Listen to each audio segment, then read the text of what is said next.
Hello my YouTube family. So आप सभी कैसे हो? आशा करती हूँ आप सब बहुत अच्छे होंगे। और फ्रेंड्स, मैं भी बहुत अच्छी हूँ। और आप लोगों के यहाँ मौसम कैसा है? तो हमारे यहाँ का मौसम बता दे रही हूँ आपको। तो हमारे यहाँ तो बहुत तेज़ी से बारिश हो रही है। कल से लगातार बारिश हो रही है, दिन रात हो गया लेकिन बारिश बंद नहीं हुई और लाइट भी नहीं थी। तो मैं अपना रूम का साफ़ सफाई करने का बहुत देर से सोच रही थी। मतलब सुबह 5 बजे ही उठ गई थी। हस्बैंड नहीं है 3 दिन से घर पे। तो सोच रही थी कि अपना काम ही कर लूँ। जब जल्दी उठ गई हूँ तो अपने काम ही कर लेती हूँ, लेकिन लाइट नहीं थी। डुग्गू ने मुझे आज जल्दी उठा दिया था और डुग्गू के स्कूल हो गए हैं 12 बजे थे। तो 12 बजे से तो वो मुझे घर पे आज बहुत परेशान कर रहा है। तो ये मेरा बेड क्लीन हो गया, तो इस पर डस्ट हो रहा था, वो सारा मैंने साफ़ कर दिया है। तो अब वो साफ़ सुथरा हो गया। फिर मैं आ गई थी किचन में। तो कुछ ये सब्जियां रखी हुई हैं। तो सब्जियां मतलब हस्बैंड तो है नहीं, जेठ जी लेके आए हैं। तो इनमें क्या क्या है, चलो सब्जियां देख लेती हूँ।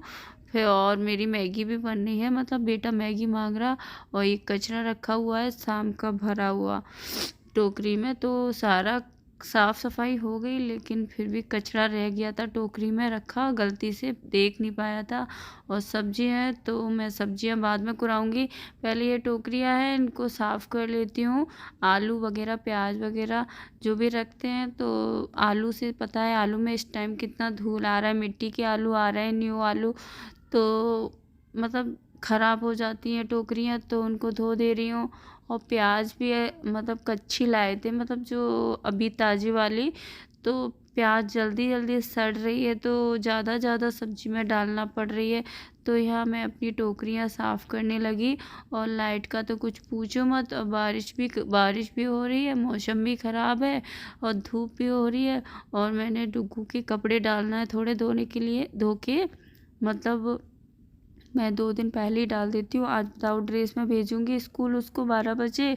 आज बिना ड्रेस के, मतलब घर की ड्रेस में भेजूँगी। और स्कूल की ड्रेस तो मैं धो के डालने वाली हूँ, सूख तब भी जाएगी। बना दूँ डोनट? डोनट ये क्या होता है?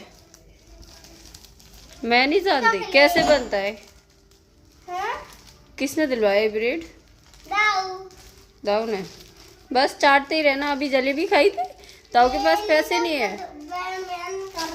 अब गेट से नीचे उतरो, हम सफाई कर लो उसके बाद। ओके ठीक है। तो यहाँ आप लोग देख सकते हो ये मनी प्लांट की जो बेल है ना, जो लीव्स है ना, वो दुगो नीचे गिरा देता है बार बार, इसलिए मैंने ऊपर उसको इकट्ठा करके रख दिया है। और पर्दे में तो सिकुड़न नहीं जा रही, मैंने कई बार धो दिए, कई बार प्रेस कर दिए, वो इसी तरीके के पर्दे हो गए हैं, उनमें से सिकुड़न जा नहीं रही है। अब तो लगता है हटाना ही पड़ेंगे। दुग्गू ब्रेड लेके आया था तो उसको मैं ब्रेड दे देती हूँ थोड़ा सा घी वगैरह लगा के, और तवे पे। और मतलब ब्रेड रखा हुआ आता है ना, तो स्मेल सी देता है, इसलिए मैं जब भी डुग्गू ब्रेड लेके आता है मैं उनको तवे पे घी लगा के उनको थोड़ा थोड़ा स्मेल निकाल देती हूँ। और इसको हमारे यहाँ डबल रोटी बोला जाता है, ब्रेड भी बोला जाता है। तो मैं तो ब्रेड ही बोलती हूँ, लेकिन हमारी सासू माँ वगैरह है ना, वो डबल रोटी बोलती हैं इसको। और डुग्गू देखो कितना ज़्यादा हाथ चला रहा है, लड़का करता है बहुत परेशान। और मैंने इस वीडियो में देखा भी, डुग्गू देखो पूरे दूध में ब्रेड बोरने लगा और चाटने लगा। चलो अरे चाय, चलो आप होशियार मत बनो, बिस्तर पे पहुंच जाओ। चलो फिर हम काम करना है ना, चलो बिस्तर पे अपने पे। अरे वहाँ बहुत ही ज़्यादा वो, यही यही यही यही चलो, या सोफे पे बैठ के खा लो ना। लो बैठ पे बैठ। चलो क्यों मेरा लाल, ऐसे गुस्सा नहीं होते हैं, ठीक है जा। तो अब जाके मतलब मैं फ्री हुई हूँ। डुग्गू को मैंने खिला पिला दिया, मतलब उसको ब्रेड और चाय मैं देकर आ गई हूँ।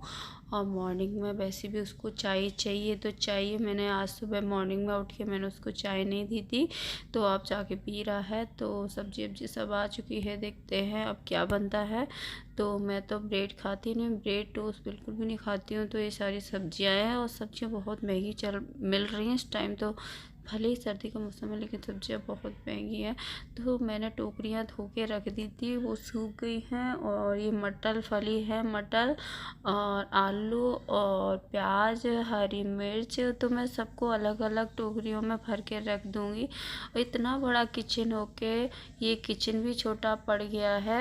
मतलब बर्तन वाला जो स्टैंड है वो नहीं है मेरे घर पे, इसलिए बर्तन में जो सेकंड प्लेटफॉर्म में ना पार्ट है उसमें रख देती हूँ, इसलिए पूरा भर जाता है। वरना तो सब्जियाँ उधर भी रख दूँ तो परेशान हूँ बहुत, कचरा भी फैल जाता है, बहुत मेसी मेसी सा हो जाता है। तो ये कच्चा प्याज है तो कुछ गला हुआ भी निकला है इसमें, लेकिन मैं बाद में धूप निकलेगी ना आज अगर, तो मैं उसको मतलब धूप में थोड़ा थोड़ा डाल दूँगी ना सुखाने के लिए छत पे फैला के। जब भी प्याज ऐसा बेकार होता है या धनिया तो मैं उसको मतलब फैला देती हूँ धूप में, तो आराम से अच्छे से सूख जाता है, फिर सड़ता नहीं है इतनी जल्दी। तो ये करेले हैं और कटहल आया था, वो मैंने शाम को ही बना लिया था। ये शाम की सब्जी रखी हुई है, मैंने शाम से रखी नहीं थी क्योंकि डलिया जो टोकरियाँ हैं वो धुली नहीं थी। मैं सोच रही थी कि धो के ही रखूँ, तो मैंने धोकर ही रखी। साफ़ सुथरी होती हैं तो स्मेल भी नहीं आती है और धूल मिट्टी भी नहीं, किचन फिर गंदी सी लगती है, धूल मिट्टी हो जाता है। अब गर्मी आ रही है तो गर्मियों के टाइम तो इतनी धूल मिट्टी हो जाती है बता नहीं सकती। पूरा किचन में धूल, आंधी आती है, तूफान आते हैं तो धूल धूल हो जाती है। और मैं कैमरा इधर उधर सेट करना बड़ा मुश्किल पड़ जाता है, ब्लॉग शूट करना। ब्लॉग मतलब वैसे काम 1 घंटे का 2 घंटे, मतलब टोटली ये सोच लो 2 घंटे का काम है, लेकिन ब्लॉग शूट करोगे तो मैं 4 घंटे लगेंगे, एक्स्ट्रा में 2 घंटे, फिर उसका एक वीडियो को एडिटिंग का चाहिए 1 घंटा पूरा। वो जो कितना टाइम बर्बाद होता है। ब्लॉगिंग भी करना इतना आसान नहीं होता है। और एक हाउसवाइफ के लिए, हाउसवाइफ को देखो क्या क्या करना पड़ता है, घर के काम, बच्चों को, पूरी फैमिली को संभालना, सास ससुर सबको। और फिर भी कुछ भी गलत हो जाए तो सुनती भी है, कितना हिम्मत रखती है सुनने को हाउसवाइफ।